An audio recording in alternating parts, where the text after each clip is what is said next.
Bharti news, सीधा, सटीक और निष्पक्ष। नमस्कार, मैं हूं पुष्पेंद्र और आप देख रहे हैं भारती न्यूज। फटाफट नजर डालते हैं आज की मुख्य 50 खबरों पर। दिल्ली सेवा बिल आज हुआ राज्यसभा में पेश। यह संशोधन विधेयक लोकसभा में 1 अगस्त को पेश किया गया था और 3 अगस्त को लोकसभा में ध्वनि मत से हो गया था पास। राहुल गांधी की संसद सदस्यता हुई बहाल। सुप्रीम कोर्ट ने शुक्रवार को मोदी सरनेम मानहानि केस में राहुल गांधी को मिली 2 साल की सजा और दोष सिद्धि को रद्द कर दिया था। इसी के साथ उनके संसद बहाली का रास्ता भी साफ हो गया था। राहुल की सदस्यता बहाली पर बोले अखिलेश, फैसले से लोकतंत्र और न्यायालय में विश्वास बढ़ा। मल्लिकार्जुन खड़गे ने कहा, ये देश के लोगों के लिए राहत भरी खबर है। अरविंद केजरीवाल के समर्थन में संजय राउत का बयान। दिल्ली सर्विस बिल को लेकर संजय राउत का केंद्र पर कटाक्ष। केजरीवाल के अच्छे काम से भाजपा को हो रही है ईर्ष्या। उत्तर प्रदेश विधानसभा का मानसून सत्र आज से शुरू। विपक्ष ने महंगाई और कानून व्यवस्था को बनाया मुद्दा। विपक्ष ने मचाया जोरदार हंगामा। राज्य विधानमंडल का यह इस साल का दूसरा सत्र होगा। इससे पहले फरवरी में बजट सत्र बुलाया गया था। केरल विधानसभा का मानसून सत्र आज से शुरू। इस सत्र में सदन की 10 बैठकें होंगी। सत्र की शुरुआत केरल के पूर्व मुख्यमंत्री और कांग्रेस के वरिष्ठ नेता रहे ओमन चांडी को श्रद्धांजलि देने के साथ हुई। केरल में अल्पुझा के पास एक कार विस्फोट में एक व्यक्ति की जलकर मौत हो गई। फॉरेंसिक टीम वाहन और घटनास्थल की जांच कर रही है। पुलिस ने जानकारी देते हुए बताया, यह घटना देर रात करीब 12:30 बजे हुई। पुलिस के मुताबिक फोरेंसिक जांच के बाद ही विस्फोट के पीछे का कारण पता चल सकेगा। दिल्ली के एम्स में एंडोस्कोपी रूम में आग लग गई। आग लगने की जानकारी लगते ही अस्पताल परिसर में अफरा तफरी मच गई। आग लगने के बाद एंडोस्कोपी रूम से सभी लोगों को सुरक्षित निकाला गया। आग पर काबू पाने के लिए मौके पर दमकल की 6 से अधिक गाड़ियां भेजी गई। उत्तराखंड के गौरीकुंड में भूस्खलन के बाद मची तबाही। हादसे में लापता 20 लोगों का अभी तक कोई पता नहीं चल सका है। लापता लोगों की तलाश में मंदाकिनी नदी के आसपास के इलाकों में भी सर्च ऑपरेशन जारी है, जिसमें स्थानीय लोग भी मदद कर रहे हैं। रेल मंत्री अश्विनी वैष्णव ने दिया भरोसा, रेलवे स्टेशनों का होगा कायापलट, पर नहीं बढ़ेगा किराया। भारतीय रेलवे को बेहतर बनाने के लिए स्टेशनों के रीडेवलपमेंट के तहत प्रधानमंत्री नरेंद्र मोदी ने रविवार को 508 रेलवे स्टेशनों की आधारशिला रखी है। इन स्टेशनों को वर्ल्ड क्लास सुविधाओं से जोड़ा जाएगा। चंद्रयान 3 ने भेजी चांद की पहली तस्वीर। 14 जुलाई को श्रीहरिकोटा के सतीश धवन स्पेस सेंटर से चंद्रयान 3 को लॉन्च किया गया था। इसरो प्रमुख एस सोमनाथ के मुताबिक अगर सब कुछ ठीक रहा तो चंद्रयान 23 अगस्त को भारतीय समय अनुसार लगभग शाम के 5:47 पर चंद्रमा की सतह पर लैंड करेगा। जम्मू कश्मीर के पुंछ में आतंकी घुसपैठ की बड़ी साजिश नाकाम। सुरक्षा बलों ने घुसपैठ कर रहे एक आतंकी को मार गिराया, तो वहीं दूसरे आतंकी के घायल होने की खबर है। जानकारी के मुताबिक रविवार रात 2 बजे के करीब आतंकियों ने एलओसी पर घुसपैठ करने की कोशिश की थी। बाबा का बुलडोजर पहुंचा हरियाणा। होटल, शोरूम और रोहिंग्याओं की झुग्गियों पर चला बुलडोजर। मेवात नू हिंसा के आरोपियों पर सरकार का ताबड़तोड़ एक्शन जारी है। नू हिंसा में अब तक 200 से ज्यादा गिरफ्तार, 102 एफआईआर दर्ज। नू में बुलडोजर एक्शन को लेकर ओवैसी ने हरियाणा सरकार पर साधा निशाना। ओवैसी ने एक ट्वीट में इस कार्रवाई को मुसलमानों के लिए सामूहिक सजा बताया है। उन्होंने आगे कहा, विश्वास उन लोगों को दिया जा रहा है जो वैचारिक रूप से भाजपा या संघ के करीब हैं। जयपुर की मेयर मुनेश गुर्जर के पति गिरफ्तार। रिश्वत लेने का लगा आरोप। पति के रिश्वत लेने पर फंस गई जयपुर की मेयर मुनेश गुर्जर। गहलोत सरकार ने आधी रात कर दिया बर्खास्त। दरअसल पति के रिश्वत लेने के मामले में मेयर भी जांच के घेरे में है। बीजेपी के क्षेत्रीय पंचायती राज परिषद सम्मेलन में बोले पीएम मोदी, देश अमृतकाल महोत्सव में विकसित भारत के लक्ष्य की ओर बढ़ रहा है। पंचायत लेवल पर भाजपा को मजबूत करने के लिए यह सम्मेलन हो रहा है। इस कार्यक्रम में भाग लेने के लिए भाजपा के राष्ट्रीय अध्यक्ष जेपी नड्डा और हरियाणा के मुख्यमंत्री मनोहर लाल खट्टर भी पहुंचे हैं। उद्धव ठाकरे ने पीएम मोदी को घेरा और बीजेपी को दी चुनौती। हिम्मत है तो बिल्किस बानो और मणिपुर में परेड कराई गई महिलाओं से राखी बंधवाओ। कुकी पीपल्स अलायंस ने बीरेन सिंह सरकार से समर्थन वापस ले लिया है। समर्थन वापस लेने पर मणिपुर के स्वास्थ्य मंत्री सपन रंजन ने कहा, केपीए के विधानसभा में 2 विधायक हैं। मुझे नहीं लगता कि इसका सरकार पर किसी भी तरह से असर होगा, क्योंकि हमारे पास पूर्ण संख्या है। आईआईटी में एडमिशन लेने जा रही छात्रा ने की प्रेमी से शादी, रची अपने ही अपहरण की साजिश। पुलिस के मुताबिक यह एक फेक किडनैपिंग केस था। लड़की ने प्रेमी के साथ 22 मई को शादी कर ली थी। दोनों के पास पैसे नहीं थे, इसलिए उन्होंने पैसों के लिए फर्जी अपहरण का प्लान बनाया और छात्रा के पिता से 10 लाख की फिरौती मांगी। कर्नाटक के कृषि मंत्री पर भ्रष्टाचार का आरोप, अधिकारियों ने राज्यपाल को पत्र लिखकर की शिकायत। कर्नाटक के पूर्व मुख्यमंत्री और जेडीएस नेता कुमारस्वामी ने कर्नाटक सरकार पर लगाए भ्रष्टाचार के आरोप। बोले, घोटाला 1000 करोड़ रुपए से अधिक का है। छिंदवाड़ा में धीरेन्द्र शास्त्री की कथा सुनने पहुंचा कमलनाथ का परिवार। छिंदवाड़ा में बागेश्वर धाम के बाबा धीरेन्द्र शास्त्री की राम कथा चल रही है। उनकी कथा के दूसरे दिन कांग्रेस नेता कमलनाथ का परिवार भी पहुंचा।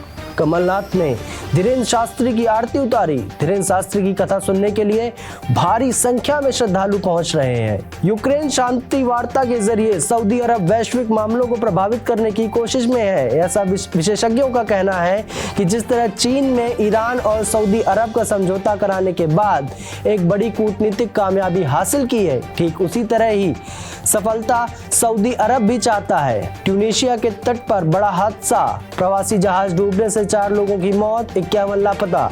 जानकारी के मुताबिक जहाज पर सभी प्रवासी उप सहारा अफ्रीका से थे। ऐसा हादसा पहली बार नहीं हुआ है। इससे पहले इसी साल मार्च के महीने में भी 2 दर्जन से ज्यादा लोगों की जान चली गई थी। चीन के पूर्वोत्तर क्षेत्र में बाढ़ का कहर, 40,000 लोगों को रेस्क्यू किया गया। चीन की राजधानी बीजिंग इस समय डूबी हुई है।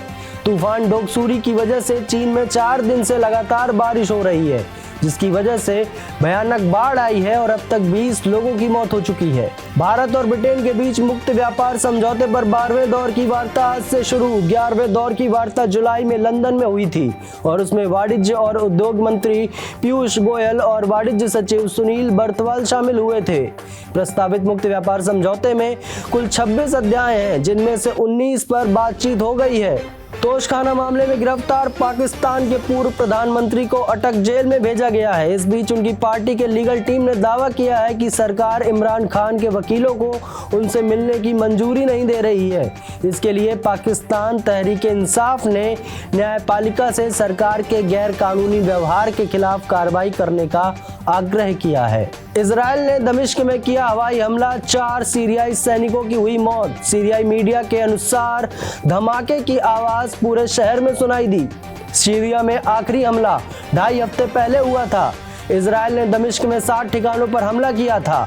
ये हमले सैन्य स्थलों को निशाना बनाकर किया गया था। कल पाकिस्तान में हुआ बड़ा रेल हादसा। रावलपिंडी जा रही हजारा एक्सप्रेस की 10 बोगियां पटरी से उतरी। अब तक 30 की मौत की आधिकारिक पुष्टि की जा चुकी है। रिपोर्ट्स के अनुसार यह हादसा रविवार को शहजादपुर और नवाबशाह के बीच स्थित सहारा रेलवे स्टेशन के पास हुआ है। ट्रंप ने की चुनाव धोखाधड़ी मामले में न्यायाधीश को हटाने की मांग। अमेरिका के पूर्व राष्ट्रपति डोनाल्ड ट्रंप ने दावा किया कि उनके सामने 2020 के चुनाव धोखाधड़ी मामले में निष्पक्ष सुनवाई होने का कोई रास्ता नहीं है और मामले को आगे बढ़ाने का आह्वान किया है। रावलपिंडी में धारा 144 लागू। पूर्व प्रधानमंत्री इमरान खान की गिरफ्तारी के खिलाफ रावलपिंडी में सड़कों को अवरुद्ध करने और विरोध प्रदर्शन करने के आरोप में 8 तहरीक इंसाफ समर्थकों को गिरफ्तार किया गया और 20 अन्य पर मामला दर्ज किया गया है। दूसरे T20 अंतर्राष्ट्रीय मुकाबले में वेस्ट इंडीज ने भारत को हराकर 5 मैचों की श्रृंखला में 2-0 से बढ़त हासिल की। भारत की वेस्ट इंडीज के खिलाफ यह लगातार दूसरी हार है। वर्ल्ड कप खेलने भारत आएगी पाकिस्तान टीम। विदेश मंत्रालय ने दिया बड़ा अपडेट। पाकिस्तान क्रिकेट बोर्ड को सरकार की मंजूरी का था इंतजार। 14 अक्टूबर को भारत और पाक होंगे आमने सामने। 4 बार की चैंपियन अमेरिकी team FIFA women's world cup 2023 में खिताब की रेस से हुई बाहर। प्री क्वार्टर में स्वीडन ने दी पटकनी। पेनल्टी शूटआउट में 5-4 से हार कर का सामना करना पड़ा। भारतीय हॉकी टीम ने एशियन चैंपियंस ट्रॉफी में कमाल का प्रदर्शन करते हुए मलेशिया के खिलाफ एक तरफा जीत दर्ज की है। इस जीत के साथ टीम इंडिया सेमीफाइनल में पहुंचने के करीब है। लीग 1 सीजन की शुरुआत के लिए पेरिस सेंट जर्मन की पहली टीम सोमवार से तैयारी शुरू करने जा रही है, जिसका हिस्सा किलियन एम्बापे नहीं होंगे।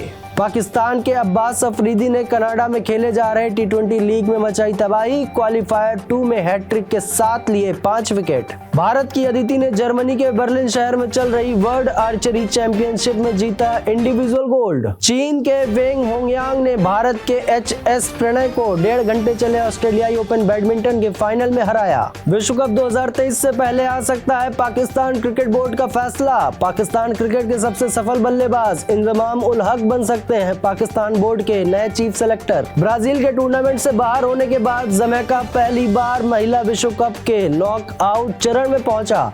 महिला विश्व कप के नॉकआउट चरण में पहुंचने वाला पहला कैरिबियाई देश बना जमैका। अब सिर्फ 5 दिन काम करेंगे बैंक। इंडियन बैंक एसोसिएशन ने दी मंजूरी। इंडियन बैंकिंग एसोसिएशन की तरफ से रविवार के अलावा शनिवार को भी बंद रखने की लगातार मांग की जा रही थी, जिसे अब मंजूरी मिल गई है। पेट्रोल की मार से आम जनता को कोई राहत नहीं। फिलहाल दिल्ली में पेट्रोल 96 रुपए 72 पैसे प्रति लीटर तो डीजल 89 रुपए 62 पैसे प्रति लीटर के हिसाब से बिक रहा है। 70 साल की उम्र के बाद भी रिलायंस के चेयरमैन बने रहेंगे मुकेश अंबानी। कंपनी ने शेयर धारकों से मांगी अनुमति।